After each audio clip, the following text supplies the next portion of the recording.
നമസ്കാരം. വാർത്തയിലെ സത്യം വാർത്താധിഷ്ഠിത പരിപാടിയിലേക്ക് ഏവർക്കും സ്വാഗതം.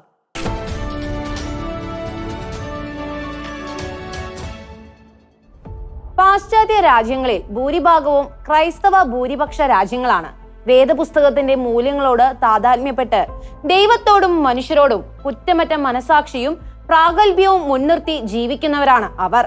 അതുകൊണ്ട് തന്നെ കാലാകാലങ്ങളിൽ തങ്ങളുടെ രാജ്യത്തേക്ക് കടന്നു വന്ന വൈദേശികരെ ആളും തരവും നോക്കി തരം തിരിക്കാനോ നിയന്ത്രണങ്ങൾ ഏർപ്പെടുത്തുവാനോ അടിച്ചമർത്തുവാനോ ഒന്നും ശ്രമിക്കാതെ എല്ലാവിധ അവകാശങ്ങളും അംഗീകാരങ്ങളും നൽകി തന്നെയാണ് അവരെ കൈക്കൊണ്ടത്. ക്രൈസ്തവ ആദർശങ്ങൾ പിന്തുടരാത്തവരും അത്തരത്തിൽ ഉദാരമായ സമീപനങ്ങൾ തന്നെയാണ് പാകിസ്ഥാനിൽ നിന്നും അഫ്ഗാനിസ്ഥാനിൽ നിന്നും സിറിയയിൽ നിന്നും ഇന്ത്യയിൽ നിന്നുമെല്ലാം കുടിയേറ്റക്കാരായി തങ്ങളുടെ രാജ്യത്തേക്ക് വന്നവരോട് കാണിച്ചത്. അതങ്ങനെ കുറച്ചു കാലങ്ങൾ വലിയ കുഴപ്പമില്ലാതെ പോവുകയും ചെയ്തു. എന്നാൽ ഇതേ കുടിയേറ്റക്കാർ അവരുടെ തനിനിറം കാട്ടി തുടങ്ങിയതിനാൽ അടുത്ത കുറച്ചു കാലങ്ങളായി യൂറോപ്പിലെ ക്രൈസ്തവ രാഷ്ട്രങ്ങളെല്ലാം അവരുടെ നിലനിൽപ്പിനെ തന്നെ ഗുരുതരമായി ബാധിക്കുന്ന തരത്തിലുള്ള പ്രതിസന്ധികൾ അനുഭവിക്കുന്ന കാഴ്ചകളാണ് കാണുന്നത്. പ്രശസ്ത സാഹിത്യകാരൻ പൊൻകുന്നം വർക്കിയുടെ മന്ത്രിക്കെട്ട് എന്ന കഥയിൽ സമ്പന്നം കൂടി വരുന്ന കാരണവർ തറവാട്ടിൽ കൽപ്പനകളും നിയന്ത്രണങ്ങളും കൊണ്ടുവരുന്നതിനെ അനുസ്മരിപ്പിക്കുന്ന വിധത്തിൽ അഭയാർത്ഥികളായി വന്നവർ നാണവും മാനവുമില്ലാത്ത വീട്ടുകാരനവരെ പോലെ അധികാരം കൈയാളാൻ ശ്രമിക്കുന്ന കാഴ്ചകളാണ് യൂറോപ്പ് കണ്ടത്. കേവലം വാഗ്വാദങ്ങളോ ഒച്ചപ്പാടുകളോ ഒക്കെ ആയിരുന്നുവെങ്കിൽ അതൊക്കെ പോട്ടെ എന്ന് വെച്ച് അവർക്ക് അവഗണിക്കാമായിരുന്നു. എന്നാൽ കത്തിയും ബോംബും ഇടിവണ്ടിയും ഒക്കെ ഉപയോഗിച്ച് കത്തിക്കുത്തുകളും സ്ഫോടനങ്ങളും പൊട്ടിത്തെറികളുമൊക്കെയായി തദ്ദേശീയക്കാരായ അനേകം ആളുകളെയാണ് ഇത്തരം കുടിയേറ്റക്കാർ കൊന്നൊടുക്കിയത്.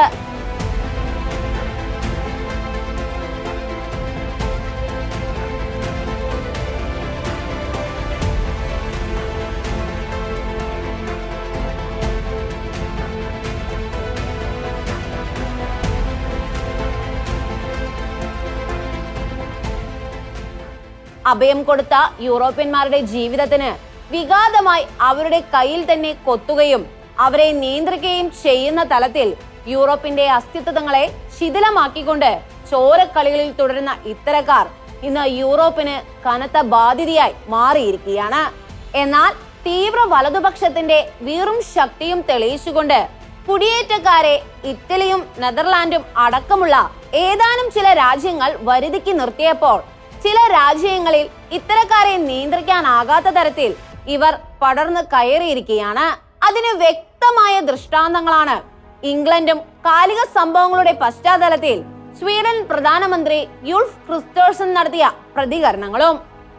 എന്നാൽ ഇപ്പോൾ ക്രൂരന്മാരും ചതിയന്മാരുമായ കുടിയേറ്റക്കാരെ കൊണ്ട് പൊറുതിമുട്ടി എന്ത് ചെയ്യണമെന്നറിയാതെ പകച്ചു നോക്കി നിന്ന യൂറോപ്യന്മാർ തങ്ങളുടെ ദൗർബല്യങ്ങൾ മുതലാക്കി ഇനി ആരും തങ്ങളുടെ രാജ്യത്തേക്ക് കുടിയേറി തങ്ങളെ ദ്രോഹിക്കാൻ ഇടവരുത്താത്ത വിധത്തിൽ ശക്തമായ നീക്കങ്ങൾക്കായി രംഗത്തിറങ്ങിയിരിക്കുകയാണെന്ന വാർത്തകളാണ് പുറത്തു വരുന്നത്.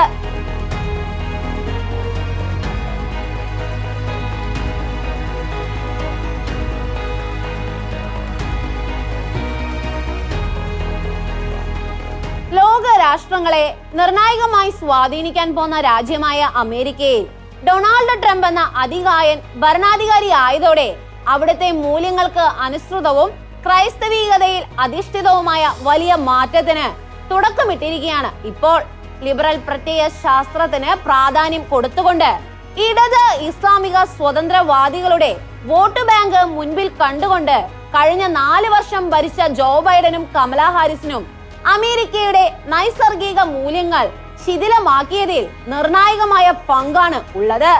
ഏതായാലും തീവ്ര വലതുപക്ഷ നിലപാടുകളും മൂല്യാധിഷ്ഠിത ചിന്തകളുമുള്ള ഡൊണാൾഡ് ട്രംപിനെ പ്രസിഡന്റ് ആക്കിക്കൊണ്ട് അമേരിക്കൻ ജനത വലിയ തെറ്റുതിരുത്തലിന് കളത്തിലിറങ്ങി.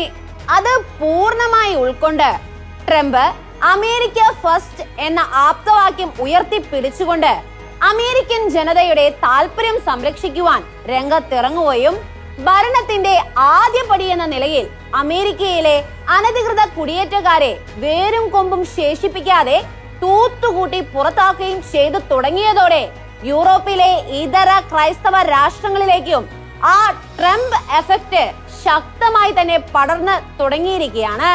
തങ്ങളുടെ രാജ്യം ഇപ്പോൾ നേരിടുന്ന പ്രതിസന്ധികൾക്ക് മൂല കാരണം ഇസ്ലാമിക തീവ്രവാദികളാണെന്ന് തിരിച്ചറിഞ്ഞ യൂറോപ്യന്മാർ സ്വതന്ത്ര ചിന്തകളെല്ലാം ഉപേക്ഷിച്ച് പൂർണ്ണമായും ഒരു ആന്റി ഇമിഗ്രേഷൻ ചിന്തകളിലേക്ക് എത്തിയിരിക്കുകയാണ്. മുൻപ് ചിലരൊക്കെ അത്തരം ചിന്തകളുമായി എഴുന്നേറ്റിരുന്നുവെങ്കിലും ട്രംപ് തന്റെ നടപടികൾ ശക്തമാക്കിയതോടെ അത്തരം ചിന്താഗതികൾ ഇപ്പോൾ കൂടുതൽ ഊർജിതമായിരിക്കുകയാണ്. കുടിയേറ്റക്കാർ മുഖാന്തരം യൂറോപ്യൻ രാജ്യങ്ങളിൽ ഉണ്ടായിക്കൊണ്ടിരിക്കുന്ന പ്രതിസന്ധികളെ ശക്തമായി പ്രതിരോധിച്ചുകൊണ്ട് രംഗത്തു വന്ന രാജ്യമാണ് ഇറ്റലി. 2022 മുസോളിനിയുടെ പിന്തുടർച്ചക്കാരി എന്ന ലേബലിൽ ഇറ്റലിയിൽ പ്രധാനമന്ത്രിയായ ജോർജിയോ മെലോണി എന്ന വനിതയുടെ അതിതീവ്രമായ വലതുപക്ഷവും ക്രൈസ്തവികവുമായ ആശയങ്ങൾക്ക് ശക്തമായ സ്വാധീനമാണ് ഇറ്റലിയിൽ ഉണ്ടായത്. ഒറ്റ കുടിയേറ്റക്കാരെയും ഇറ്റലിയുടെ അതിരിൽ കയറാൻ അനുവദിക്കാതെ അതിശക്തമായി നിയന്ത്രിച്ച മെലോണി ബോട്ട് മാർഗം ഇറ്റലിയിലേക്ക് കടന്നു കയറാനെത്തിയ ആയിരക്കണക്കിന് പേരെയാണ് നിർദ്ദയം മടക്കി അയച്ചത്. അതുകൂടാതെ ഇറ്റാലിയൻ പൗരന്മാർ രാജ്യത്ത് പെരുകാൻ ശക്തമായ പദ്ധതികളും ആഹ്വാനങ്ങളും മെലോണി നടത്തി. നീണ്ട പ്രതിസന്ധിയുടെ കാലങ്ങൾക്ക് ശേഷം മെലോണിയുടെ തീവ്രമായ നിലപാടുകൾ തന്നെയാണ് ഇറ്റലിയുടെയും യൂറോപ്പിന്റെയും അസ്തിത്വ ബോധത്തെ ഉണർത്തിയതെന്ന കാര്യത്തിന് തെല്ലും സംശയമില്ല. അതുകൊണ്ട് തന്നെ ട്രംപും മെലോണിയും തമ്മിലുള്ള കൂടിക്കാഴ്ചയ്ക്കായി യൂറോപ്പ് മിടിക്കുന്ന ഹൃദയത്തോടെയാണ് കാത്തിരിക്കുന്നത്. അതുപോലെ തന്നെ അതിശക്തമായ പ്രോ ലെഫ്റ്റ് പ്രോ ഇസ്ലാമിക് നിലപാടുകളുടെ നിലകൊണ്ട നേതാവാണ് ഇപ്പോൾ ഹോളണ്ടിലെ മെമ്പർ ഓഫ് ഹൗസ് റെപ്രസെന്റേറ്റീവായ ഗീർട്ട് വൈൽഡേഴ്സ്. പൊളിറ്റിക്കൽ ഇസ്ലാമിനും കുടിയേറ്റത്തിനുമെതിരെ അതിശക്തമായ നിലപാടുകളെടുത്ത ഗീർട്ട് ഒരു ഘട്ടത്തിൽ കുടിയേറ്റക്കാരുടെ മതഗ്രന്ഥം കത്തിച്ച് ചാമ്പലാക്കുവാൻ പോലും മടിച്ചില്ല. ഗീർട്ടിനെ ഇല്ലാതാക്കുവാനുള്ള അതിശക്തമായ നീക്കങ്ങൾ ഇസ്ലാമിക തീവ്രവാദികളുടെ ഭാഗത്തു നിന്ന് ഉണ്ടായെങ്കിലും നിലപാടുകളിൽ ഉറച്ചു നീങ്ങിയ അദ്ദേഹം ശക്തമായി തന്നെ മുമ്പോട്ട് പോവുകയാണ് ഉണ്ടായത്. ഡച്ച് ജനത ആ പ്രാവശ്യം വമ്പിച്ച ഭൂരിപക്ഷം തന്നെ ഗീർട്ടിന്റെ പാർട്ടിക്ക് നൽകിയിരുന്നു. ഏതായാലും ട്രംപ് എഫക്റ്റിൽ ഡച്ച് ദേശീയതയും ഇപ്പോൾ അതിശക്തമായി ഉണർന്നെണീറ്റിരിക്കുകയാണ്. ഇപ്പോൾ ലോകത്തിലെ ഏറ്റവും മനോഹര രാജ്യങ്ങളുടെ കൂട്ടത്തിൽ പ്രഥമ ഗണനീയമായ സ്ഥാനമുള്ള ജർമ്മനിയും കുടിയേറ്റക്കാരായി വന്നവർ ഉളവാക്കിയ ഭീകര ആക്രമണത്തിൽ അതികഠിനമായ പ്രശ്നങ്ങളാണ് അനുഭവിച്ചുകൊണ്ടിരിക്കുന്നത്. 1970 മുതൽ 2024 വരെയുള്ള കാലത്ത് ജർമ്മനിയിൽ നടന്ന ഭീകര ആക്രമണങ്ങളുടെ ചരിത്രം പരിശോധിച്ചാൽ അത് എണ്ണിയാലൊടുങ്ങാത്ത അത്രയുമായിരുന്നു. 1500-നടുത്ത് ജർമ്മൻകാർ ഇത്തരം ആക്രമണത്തിൽ കൊല്ലപ്പെടുകയും ചെയ്തിട്ടുണ്ട്. എല്ലാം അടുത്ത ജർമ്മനി കഴിഞ്ഞ വർഷം അവിടെ പ്രവർത്തിച്ചു കൊണ്ടിരുന്ന നിരവധി തീവ്ര ഇസ്ലാമിക പ്രസ്ഥാനങ്ങൾ നിരോധിക്കുകയും നിരവധി മോസ്കുകൾക്ക് പോലും പൂട്ടിടുകയും ചെയ്തു. എന്നിട്ടും ഇസ്ലാമിക ഭീകര സംഘടനകൾ അതിതീവ്രമായി മുമ്പോട്ട് പോകുന്നുവെന്നതിന്റെ തെളിവാണ് കഴിഞ്ഞ ക്രിസ്മസിന് ജർമ്മനിയിലെ ക്രിസ്മസ് മാർക്കറ്റിലേക്ക് കാർ ഓടിച്ച് കയറ്റിക്കൊണ്ട് ഒരു ഇസ്ലാമിക തീവ്രവാദി 2 പേരെ കൊന്നത്. ഇപ്പോഴിതാ ജർമ്മനിയിൽ തെരഞ്ഞെടുപ്പ് ആഗതമായിരിക്കുമ്പോൾ പുറത്തു വരുന്ന സർവേകളിൽ യാഥാസ്ഥിക വലതുപക്ഷ തീവ്ര പാർട്ടിയായ ആലിസ് വീഡലിന്റെ AFD പാർട്ടി എതിർകക്ഷിയായ SPD-യേക്കാൾ ശക്തമായ മുന്നേറ്റത്തിലാണെന്ന വാർത്തയാണ് ഇപ്പോൾ പുറത്തു വന്നിരിക്കുന്നത്. ജർമ്മൻ ജനത ഇടത് സ്വതന്ത്ര ഇസ്ലാമിസ്റ്റുകളെ കൊണ്ട് മടുത്തു കഴിഞ്ഞു. അതിന്റെ തെളിവാണ് ഓൾട്ടർനേറ്റീവ് ഫോർ ജർമ്മനി എന്ന പാർട്ടിക്ക് ലഭിച്ചിരിക്കുന്ന ഈ സ്വീകാര്യത. അതിൽ വിറളിപ്പിടിച്ചിരിക്കുന്ന സ്വതന്ത്രവാദികൾ ഇത് ജർമ്മൻ ജനാധിപത്യത്തിന്റെ അവസാനമാണെന്ന എക്കോസിസ്റ്റം മുഴക്കി ജനങ്ങളെ ഭീതിപ്പെടുത്താൻ ഇറങ്ങിയിരിക്കുന്ന കാഴ്ചകളാണ് കാണുന്നത്.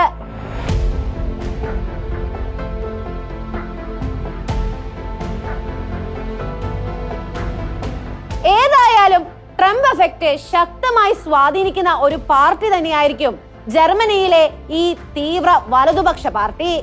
അവരെ ചേർത്ത് നിർത്താനുള്ള എല്ലാ നീക്കങ്ങളും ട്രംപ് നടത്തിക്കൊണ്ടിരിക്കുകയാണ്. ഫ്രാൻസിൽ തീവ്ര വലതുപക്ഷം ശക്തി പ്രാപിച്ചു കൊണ്ടിരിക്കുന്നുവെന്നതിന്റെ വ്യക്തമായ തെളിവുകളും കഴിഞ്ഞ തെരഞ്ഞെടുപ്പിൽ കണ്ടു. മതിയായ ഭൂരിപക്ഷമില്ലാത്ത ലിബറൽ പാർട്ടികളുടെ സഖ്യം അധികാരത്തിൽ വന്നുവെങ്കിലും മാരി ലീപെന്നിന്റെ ഫാർ റൈറ്റ് പാർട്ടി ശക്തമായ മുന്നേറ്റത്തിൽ തന്നെയാണ്.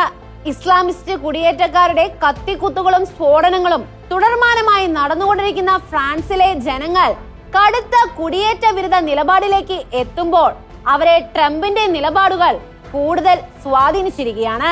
ബ്രിട്ടന്റെ വർത്തമാനകാല സ്ഥിതിഗതികളുടെ ആകെ തുകയാണ് ഇത്തരത്തിൽ മുൻപോട്ടു പോയാൽ അമേരിക്കയും ഇസ്രയേലും ചേർന്ന് ബ്രിട്ടനെതിരെ യുദ്ധം ചെയ്യേണ്ട സാഹചര്യം ഉണ്ടാകുമെന്ന് മുൻ ബ്രിട്ടീഷ് ആഭ്യന്തര സെക്രട്ടറി ആയിരുന്ന സുയെല്ല ബ്രെവർമാന്റെ വാക്കുകളിൽ നിന്ന് വ്യക്തമാകുന്നത്.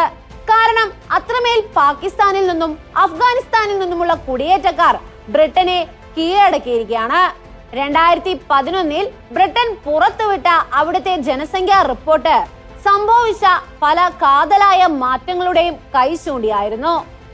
അതനുസരിച്ച് ഇംഗ്ലണ്ടിലെയും വെയിൽസിലെയും ജനസംഖ്യ 7% വർദ്ധിച്ച് 56.5 മില്യണായി ഉയർന്നതിൽ 3.5% വളർച്ചയും കുടിയേറ്റം കാരണമായി ഉണ്ടായതാണ്.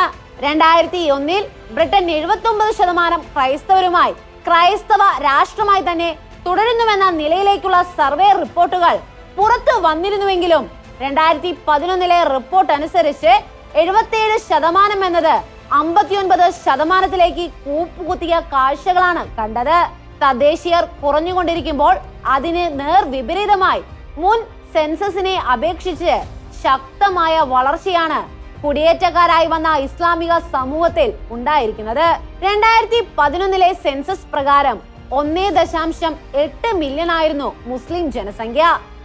എന്നാൽ ഇന്നിത് 3 മില്യണായി വർദ്ധിച്ചിരിക്കുകയാണ്. മറ്റൊരർത്ഥത്തിൽ പറഞ്ഞാൽ മൊത്തം ജനസംഖ്യയുടെ 3% മാത്രമായിരുന്ന അവരിന്ന് 6% ഉയർന്ന് ഒരു പ്രബല ന്യൂനപക്ഷമായി മാറിയിരിക്കുകയാണ്.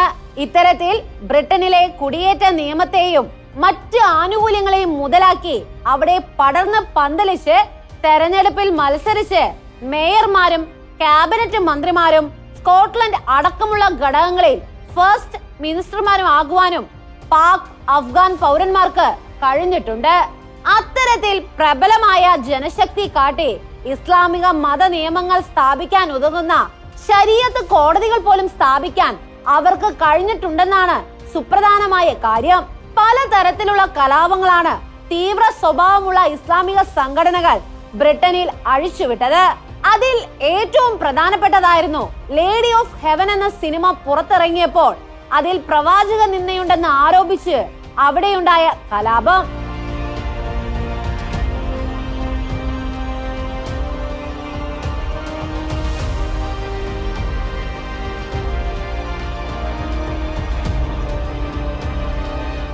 ഏതായാലും ഒരുപാട് സഹിച്ചുമടുത്ത ബ്രിട്ടീഷ് ജനത തിരിച്ചടിക്കാൻ കളത്തിലിറങ്ങി എന്നതിന്റെ വ്യക്തമായ ദൃഷ്ടാന്തമായിരുന്നു കഴിഞ്ഞ ഓഗസ്റ്റിൽ കിയർ സ്റ്റാർമർ ഭരണം തുടങ്ങിയ സമയത്ത് അവിടെ നടന്ന ശക്തമായ കുടിയേറ്റ വിരുദ്ധ കലാപം. മഞ്ചസ്റ്റർ എയർപോർട്ടിൽ പോലീസുകാരെ മർദ്ദിച്ച കുടിയേറ്റക്കാരായ ഇസ്ലാമിസ്റ്റുകളെ പോലീസ് തിരിച്ചടിക്കുകയും അതിനോടടുത്ത് ലിവർപൂളിന് സമീപം സൗത്ത് പോർട്ടിൽ ഡാൻസ് പ്രോഗ്രാമിൽ പങ്കെടുക്കാനെത്തിയ 10ഓളം പെൺകുട്ടികൾക്ക് കത്തിക്കുത്ത് ഏൽക്കുകയും അതിൽ 5 പേർ മരിക്കുകയും ചെയ്തു. അതേ തുടർന്ന് ബ്രിട്ടനിൽ അതിശക്തമായ കലാപം കത്തിപ്പടരുകയും മോസ്കോകൾക്ക് നേരെ കല്ലേറുണ്ടാവുകയും തദ്ദേശീയർ കയ്യിൽ കിട്ടിയ കുടിയേറ്റക്കാരെയെല്ലാം ഓടിച്ചിട്ട് തല്ലുകയും ചെയ്തു. അന്ന് ബ്രിട്ടനിലെ എല്ലാ നഗരങ്ങളിലും ശക്തമായ പ്രകടനങ്ങൾ നടക്കുകയും ചെയ്തു.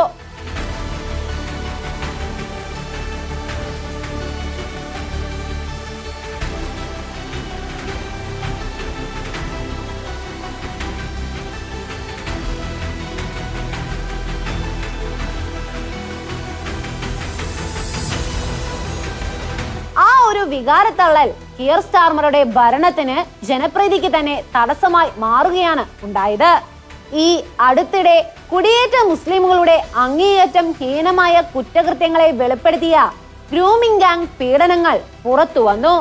മുൻ പ്രധാനമന്ത്രി ലിസ് ട്രസും മറ്റും നേതൃത്വം കൊടുത്ത ആ ചർച്ച വലിയ കോളിളക്കമാണ് ബ്രിട്ടനിൽ ഉണ്ടാക്കിയത്.